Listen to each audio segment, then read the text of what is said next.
Lecture coranique, prières et invocations à Allah ont marqué la commémoration de la naissance du prophète Mahomet à la mosquée de la Riviera Golfe.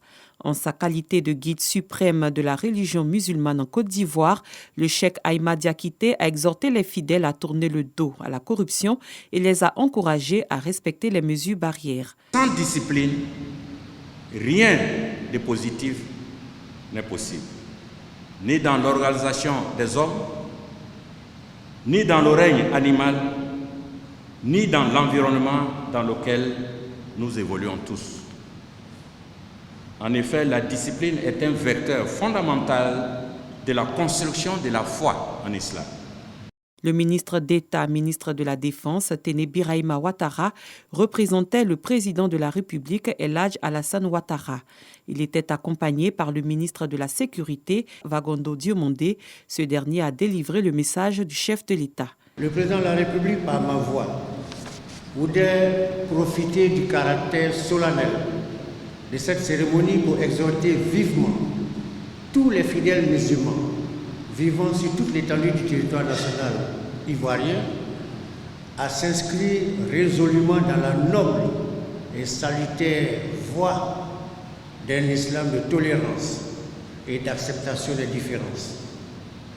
Il en profite pour réaffirmer ses chaleureuses félicitations aux guides religieux pour leur inlassable effort de sensibilisation et d'éducation des fidèles musulmans à être ses modèles et les encourage à persévérer dans cette voie. Le Maolid 2021 a tourné autour du thème « La place de la discipline dans la construction d'une société équilibrée ». Cette célébration de la naissance du prophète Mahomet a été l'occasion pour les fidèles musulmans de prier pour la paix et la cohésion dans le pays.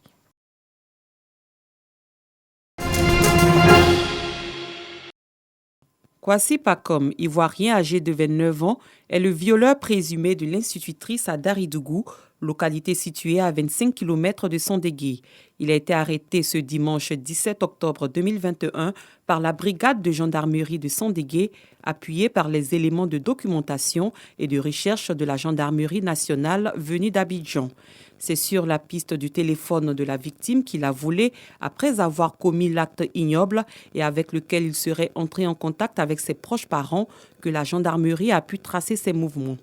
Le violeur est un repris de justice libéré par la voie de la grâce présidentielle de août dernier. Nous sommes dans la commune d'Abobo, précisément au quartier PK18 dans un centre réservé pour le traitement des malades de troubles mentaux. Ces malades sont pour la plupart traités par Mamadi Camara. Le quadragénaire aurait ce don de soigner la maladie mentale communément appelée la folie. Dans ces différents pots se trouve un breuvage qu'il utilise pour la thérapie des pensionnaires. Je suis satisfait depuis en 2005. Moi, il me sentait mal à l'aise. Mais aujourd'hui, je remercie Dieu. Grâce à la médecine traditionnelle, ça me fait du bien. Il y a les sirops, il y a les comprimés, médicaments en racines, il y a poule, canari. Même si certains paraissent dociles suite au traitement, d'autres restent tout de même agressifs. Mais tout cela ne gêne guère Mamadi, qui diagnostique et soigne plusieurs formes de maladies mentales. Son talent, Mamadi l'exerce moyennant la modique somme de 200 000 francs CFA. Il y a 7 cas de cette maladie-là. Mais on appelle tout la folie. Ok, tout n'est pas la folie. Donc quand il y a les cas comme ça, une fois ils viennent, moi je connais. Donc je sais que ces derniers, on doit traiter comme ça. Cissé, la soixantaine révolue, a longtemps souffert de la maladie mentale. Sa guérison, il la doit en partie à Mamadi et son défunt père. Aujourd'hui, l'homme tente de se réinsérer dans la vie active avec la couture. Ma première fille, la mort était passée. C'était dans les années 78. Je l'ai mis à l'école. Elle a fait 3 mois seulement. Voilà la mort qui est venue le prendre. La mort est venue prendre d'une manière, trahison. De 2003 maintenant, voilà brutal mort qui vient prendre l'enfant de mon frère. Je suis arrivé ici avec colère de la mort de mes enfants. Avant, je parle, quand c'est trop là, mais grâce à son papa et lui, et son petit frère aussi, voilà. Maintenant, je peux parler. Autre commune, autre traitement. Ici à Port-Boué, Précisément au quartier Gonzagueville, dans ce camp de prière, le responsable dit s'appuyer que sur la prière pour la guérison des malades mentaux. Il y en a qui sont frappés de folie à cause de l'excès de drogue. Il y en a à partir des problèmes spirituels. N'étant pas médecin, je ne veux pas m'hasarder sur des choses qui ne sont pas vraies. C'est par les témoignages qu'à Benjerville, on indique le chemin du camp de prière. Nous les recevons, il n'y a que par la prière seulement.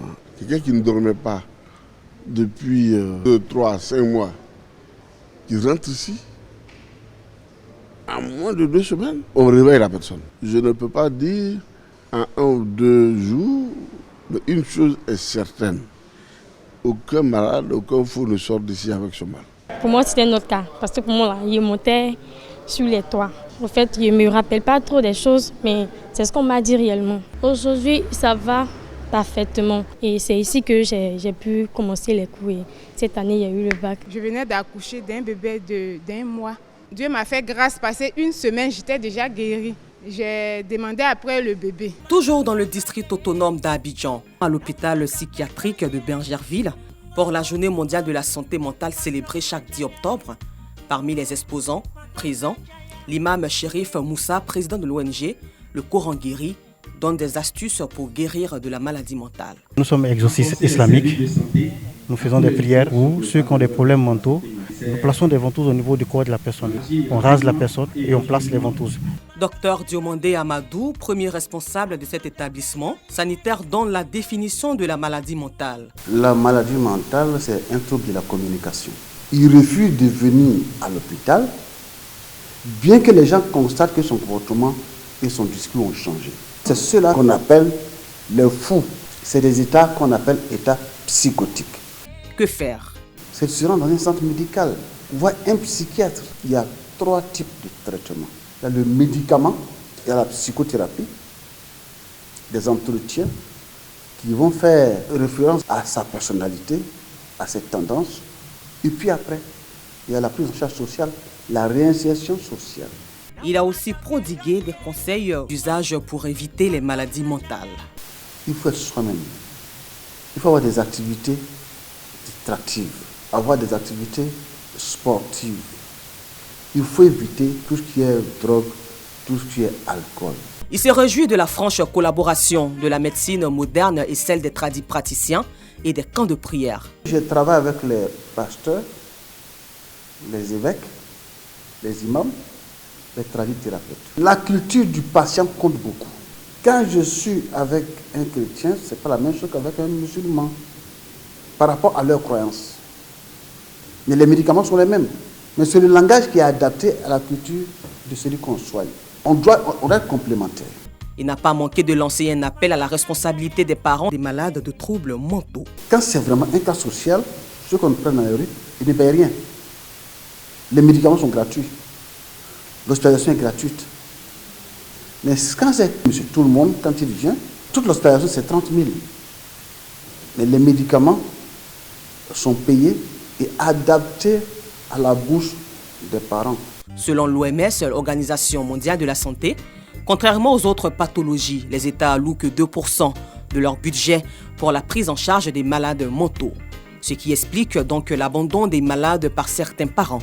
Quant aux plus courageux, ils affrontent la réalité, ils essaient tous les remèdes, la médecine moderne et traditionnelle, mais aussi le spirituel pour la guérison de leurs parents malades.